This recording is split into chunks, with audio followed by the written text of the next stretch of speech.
Muy buenas noches, queridos televidentes, bienvenidos nuevamente a su programa La llave de los secretos.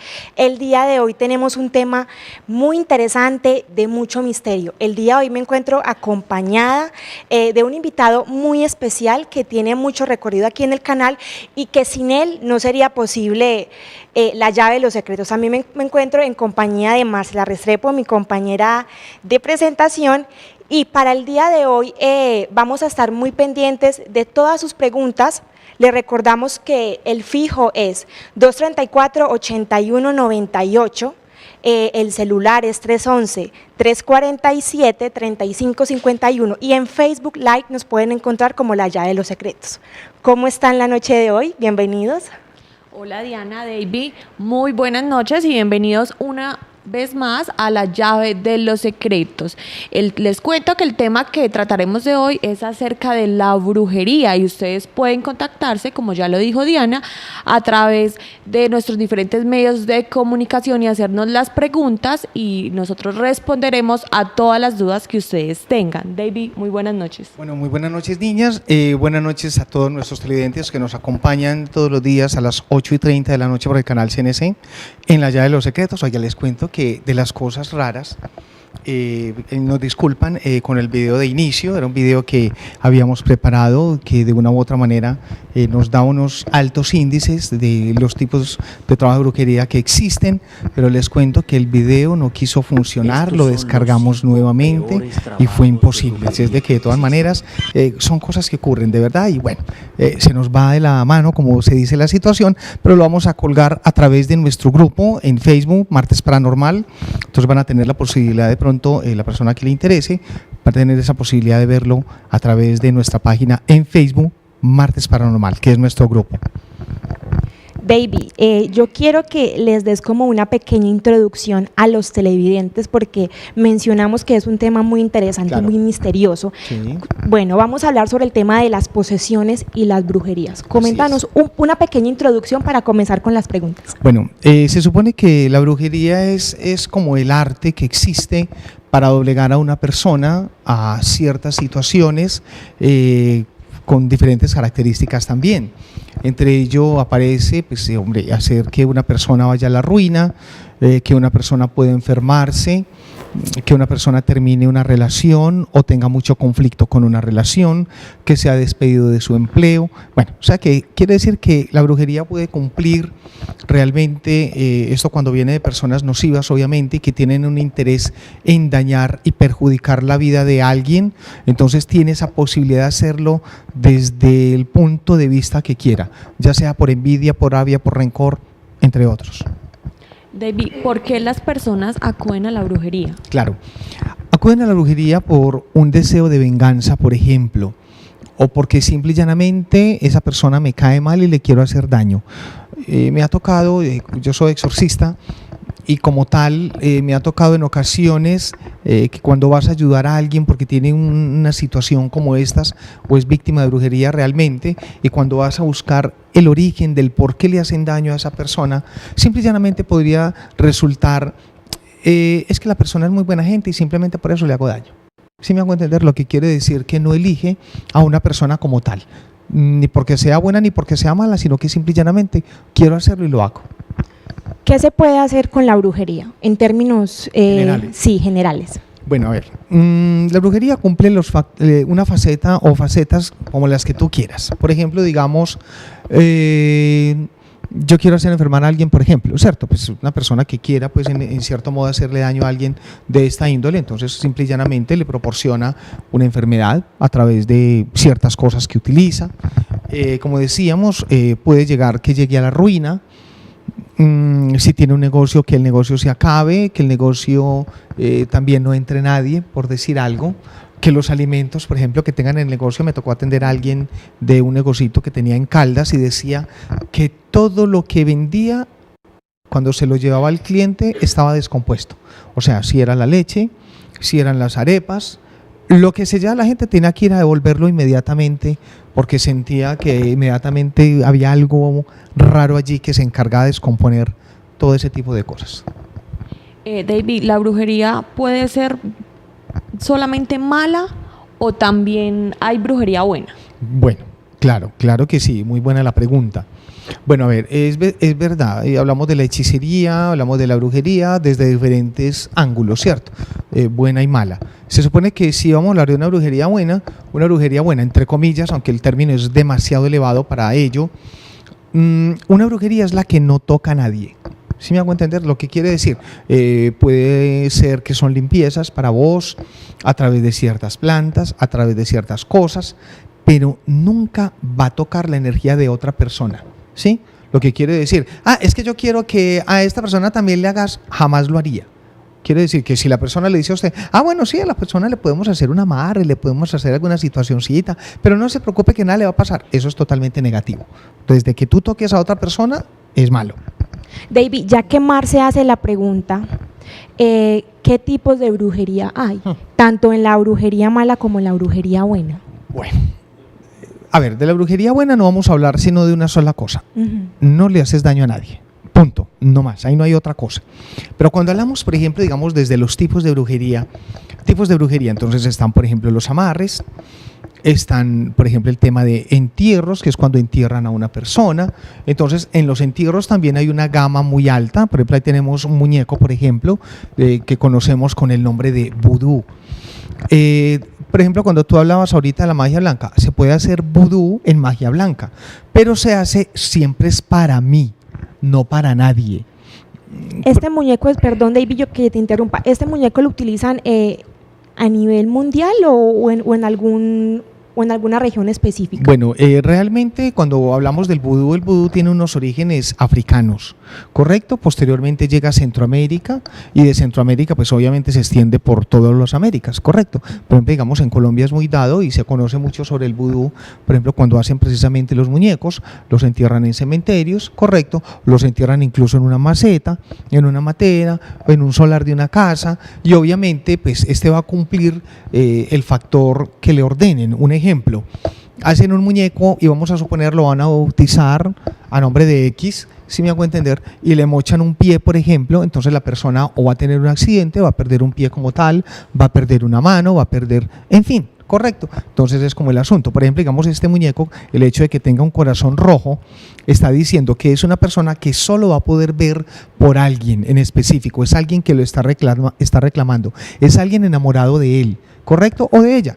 Entonces, por ende, cumple como esa faceta. De igual manera, sea un hechizo de amor o sea un hechizo de lo que sea y que de una u otra manera yo estoy doblegando a alguien, es totalmente negativo. David, ¿qué consecuencias puede traerle a una persona, sea porque le estén haciendo maleficios o sea porque lo hace? ¿Qué consecuencias le trae la brujería a una persona como tal? Bueno, a ver, pues muchas cosas. De pronto sí hay una serie de síntomas, en cierto modo, que repercute en alguien, por decir algo. De las primeras cosas que va a tocar una brujería es el sueño de una persona. ¿Qué quiere decir? Que va a empezar a despertarse en la madrugada, la intranquilidad, va a comenzar a tener insomnio, en cierto modo.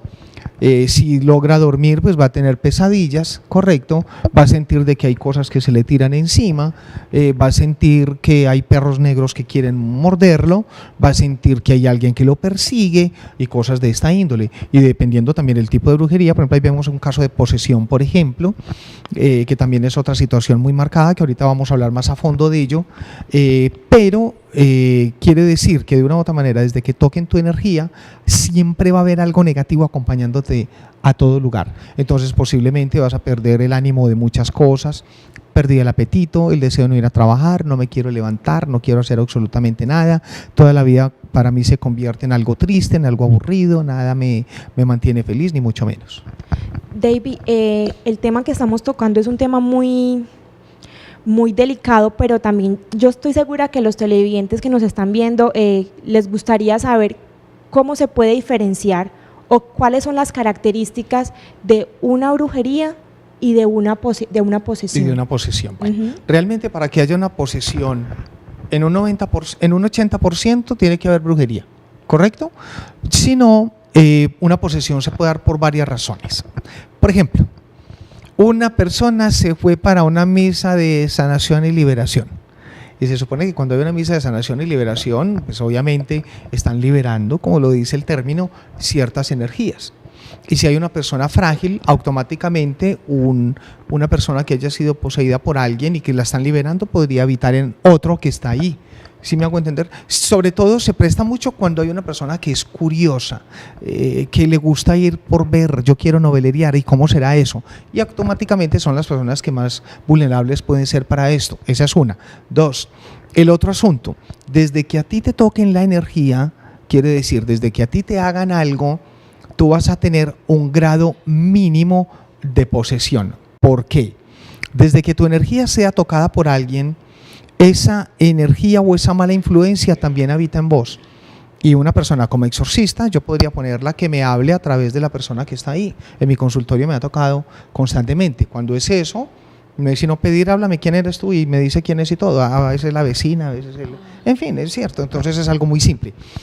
Cuando ya es una posesión como tal, cuando hay posesiones ya de alto rango, digámoslo así, son personas que tienen esa potestad incluso de tirársela al metro, por ejemplo.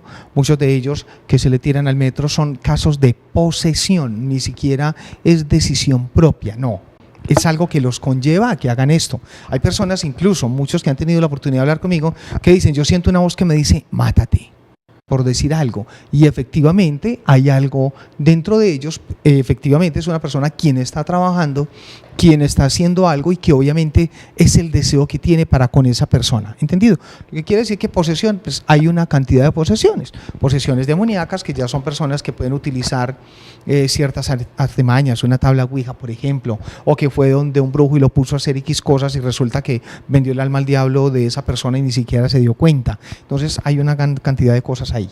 David, ¿cuáles son las características que deben de tener las personas para poder asistir a una liberación? Bueno, el primero de ellos es saber que necesita ayuda. ¿Sí me hago entender? O sea, que realmente la persona sabe, siente de que realmente debo de hacer algo por mí, ¿sí? En primer lugar porque me siento enfermo, en segundo lugar porque siento que hay algo extraño, que hay algo que está fuera de lo normal. Pero digamos en casas de familia, cuando hay personas que dicen, la demora es que yo haga la comida y se descompone. La demora es que yo sirva la comida y comienzo a ver gusanos en ella. ¿Sí me hago entender? O sea, quiere decir que de una u otra forma ya sabemos que está pasando algo. Es como cuando en una casa hay muchas cucarachas, por ejemplo, cuando hay muchas ratas, por ejemplo, son animales que son del bajo astral y que de una u otra manera te están dando índices de que hay alguien interesado en hacerte daño, y que por más que utilices venenos para estos o en fin, no mueren ni mucho menos, sino que es que se multiplicará más todavía. Obviamente pues es la influencia de alguien quien está provocando ese tipo de situaciones. David, ¿qué tipo de entidades pueden poseer a una persona? Claro, entidades como por ejemplo, si hay un tipo enamorado de una mujer o viceversa, lo puede hacer. ¿Sí me hago entender? Dos, si por ejemplo hay una bruja interesada en hacerle daño a alguien porque alguien le pagó tal vez, o la persona se enamoró de alguien en cierto modo, también lo puede hacer. Si la persona, volvemos a lo mismo, toca ciertas cosas, volvemos a lo mismo, una tabla ouija o algo, puede llamar el espíritu de un difunto, de un demonio, entre otros, y obviamente lo va a poseer igual. A veces es muy importante esa parte de la afinidad con mi credo, con mi religión, con lo que yo crea que considero que me cubro y me protejo. Si en tu cuerpo hay oración, te proteges, te santiguas, eres una persona pues que mínimamente bendices tu día, pues seguro que va a ser más difícil de que una entidad se amañe contigo, porque siente que en eso, que estés en oración, pues va a sentir que eso lo va a molestar. Entonces, si te toca, no se va a amañar y se va a ir rápido. Pero si yo soy una persona que soy como un animalito, ¿cuál Dios está? Lo mismo. Automáticamente tú eres más dulce para eso, ¿correcto? Cuando hay una entidad que posee a alguien, lo puede hacer, generalmente siempre va a habitar en una extremidad, en uno de los pies, en una de las manos, en el abdomen, en el pecho, en la cabeza. Quiere decir que siempre se va a ubicar en un lugar del cuerpo cuando hay un caso de posesión. Una entidad o lo que sea, o un difunto que simplemente se quedó por ahí divagando ese espíritu, fácilmente puede habitar en alguien y se acomodaría en uno de los lugares que mencioné antes. David, ¿Qué diferencia hay entre una brujería y una maldición? Bueno, claro que sí. Bueno, una brujería ya dijimos que es el laboratorio que tiene una persona, posiblemente a quien le pagan, ¿cierto? Que trabaja con este tipo de cosas y entonces elabora algo para que a esa persona le vaya mal. Cuando hablamos de una maldición, generalmente la maldición viene en ocasiones desde los abuelos o desde los padres, cuando maldicen a alguien o porque fue un mal hijo o porque simple y llanamente quiso hacerlo o en fin. De igual manera, un brujo, una bruja o en fin, podría generar maldiciones maléficas en cierto modo. Pero todo en la vida tiene solución, desde que se le ponga una buena fe, desde que se le ponga un buen carisma, en fin, se puede liberar. Yo recuerdo hace un tiempo una persona que su abuelo le vendió el alma al diablo de un nieto. Y el nieto, para poder liberarse de esa maldición o de ese pacto que se había hecho en cierto modo, tenía que caminar descalzo durante 7 años, lo que quiere decir que en esto funciona el tema de los sacrificios, y cuando hay sacrificios que a mí me cuestan y todo lo demás y se cumplen como tal, obviamente rompen la maldición que sea. David, ¿cómo podemos evitar ser víctimas de brujería? Bueno, evitarlo, pues hombre, realmente tendríamos que irnos de este mundo. Yo creo que hoy en día existe más la maldad que el bien en cierto modo, porque la envidia, las cosas, y así empiece desde lo pequeño, siempre va a tener una manera de cómo repercute en la persona en cierto modo, pero volvemos a lo mismo.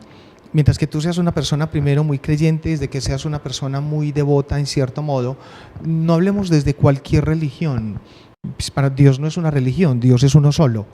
Y cuando yo le oro, le agradezco, lo bendigo, pido que me cuide, que me guarde, en fin, bienvenido sea, ¿correcto? Entonces, para ello hay una cantidad de oraciones. Yo siempre he dicho, la coraza de San Patricio, por ejemplo, una oración de protección, es una oración de exorcismo. Incluso hay personas cuando tienen una influencia negativa, se hace esta oración, por ejemplo, y la persona podría desmayarse inmediatamente, porque obviamente conocemos y nos damos cuenta que existe la influencia de algo allí.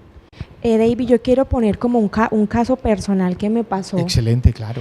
Y es, hace más o menos como unos cuantos meses atrás, yo estaba con mi familia en una finca. Y con anterioridad a que nosotros llegáramos a la finca, habían estado como que 3 hombres. Y al parecer esos hombres no tenían como que muy buena energía. Entonces, más o menos a las 2 o 3 de la mañana escuchamos que alguien estaba bajando las escalas. No sabemos si las estaba bajando o las estaba subiendo. El total, se escuchaban los pasos. Se escuchaban los pasos y yo la verdad tengo mucho respeto por ese tema, sí. Y aparte soy muy miedosa. Pero mi hermanita, que estaba en compañía conmigo, y también mis papás, escuchamos lo mismo. Entonces yo quiero saber ahí, uno como persona que escucha esos ruidos, ¿cómo sabe si es una maldición? Si es una brujería o si es una posesión. Bueno, David, esperemos un momento, les quiero hacer una invitación y después volvemos a responderle a Diana. La invitación es a la videoconferencia Las Edades del Alma. Identifícate como televidente de La Llave de los Secretos y recibe un 60% de descuento. Mañana 8 de noviembre, 7 p.m, Armonía del Ser. Reserva tu cupo al 311-347-3551. Vamos a agregarle algo ahí, incluso para las personas que tengan inquietud en conocer sobre lo que es el alma, sobre lo que es el espíritu, sus evoluciones y todo lo demás. Ese es el momento. Ahí está, Las Edades del Alma, el día de mañana en Armonía del Ser. Muy bien, muchas gracias. Bueno, vamos a un pequeño corte de comerciales. La pregunta que acabé de hacer es muy interesante, entonces no se despeguen, conectados que ya regresamos.